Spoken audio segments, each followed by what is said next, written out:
Right, race 2 here on Riverina Paceway Championship night, and catching up with Bruce Harpley after Unchainmyart. Got the chockies. Well done, mate. Yeah, thank you very much. Yeah, she's been a bit of a battle through her career, but she's in the good books tonight. I've cheated a little bit. I listened to the interview one on the track, and then also back here catching up with Lance afterwards. There is a little bit of a story to it, but just actual form on face value is quite good. I think that was win number 8 from less than 40 starts. Yep, yeah, and 6 of them have been without hobbles, and probably that's in 15 starts. Yeah, so that's been the making. Yeah, 100%. I couldn't really get her to pace properly as a 2-year-old, and couldn't square her up. Tried everything, and she actually had a chip in her back, so we took her to Jim Vasey, got that out. She had 6 months off and brought her back in. She was doing the exact same thing, and I thought, oh, you've just got in the habit, but I could not get it out of it. Just start hammering around the bends, and anyway, one wet Saturday, I thought, well, it was no good putting the hobbles on. Yeah, you can't pace in the dry, and she free-legged.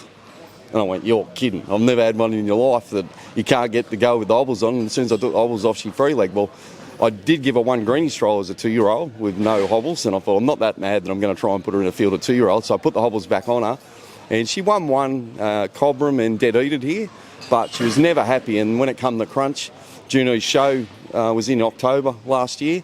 I went, this is it. I'm taking them off. Let's see what we can do. And she went 2-1 there, home in 57 with no wobbles. So, and that's it. There was no at the qualifier and no wobbles ever since. It's a little bit of irony in it. It's almost in her name, Unchain My Heart. Like it's almost like let me free. It's funny you say that too, because she's a thin-skinned horse too. I wash the knee boots and use them on the same horses when I'm hobbling, and the other 6 horses do not mark.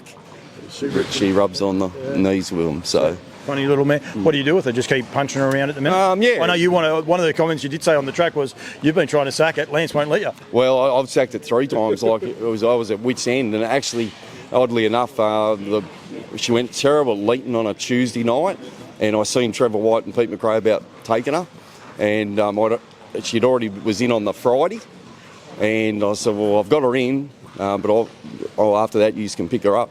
And she won on the Friday and went like a good horse. So you didn't give her to him? No. Don't blame you.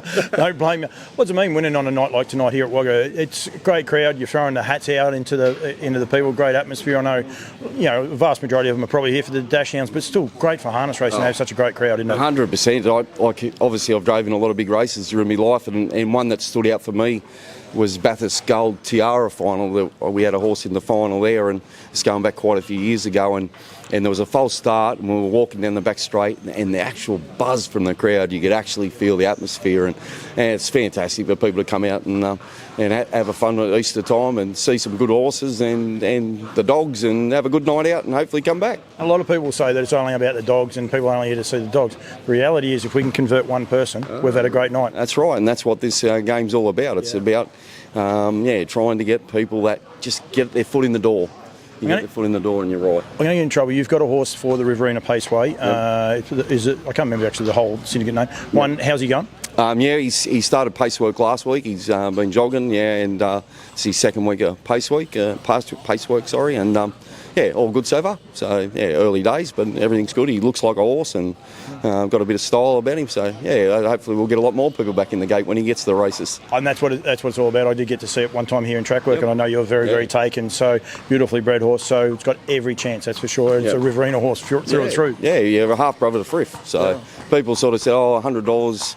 They've got to win so often, but how much would it cost you to buy into a half brother to Frith? And that's what they didn't have to do. So people realise that, and I think they know that it's worth the gamble. Look at it the other way. We're in an entertainment business. You're not in it to make money. Spend $100 at the pub tonight, see what you got next week. Nothing. 100%. This will go for 2 years, 3 years. So I think people got to look at it the different way, don't they? And that's right. We had a little bit of an interview here with them, the shareholders, not that long back, and as I said to them, I said, worst case scenario, as long as the horse doesn't get hurt, that it'll cost you $1,200 for the month, for the year, and it doesn't win a race or whatever. That's your worst case scenario, and like I said, leaving the hurt part out of them.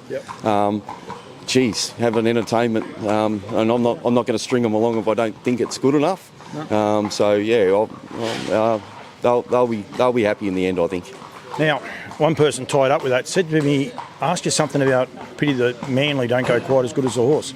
Is that a low blow or what? It was a low blow, and actually I had a Melbourne supporter message me last week and wanted to know whether I had me finger on the remote control changing the channel during the match. And I was actually yoking a horse up at the time, and I just sent him back, I don't watch them when Turbo don't play.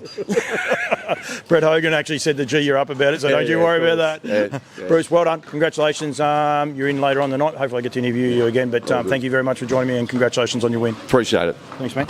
Good well man. done. Thanks, mate. mate.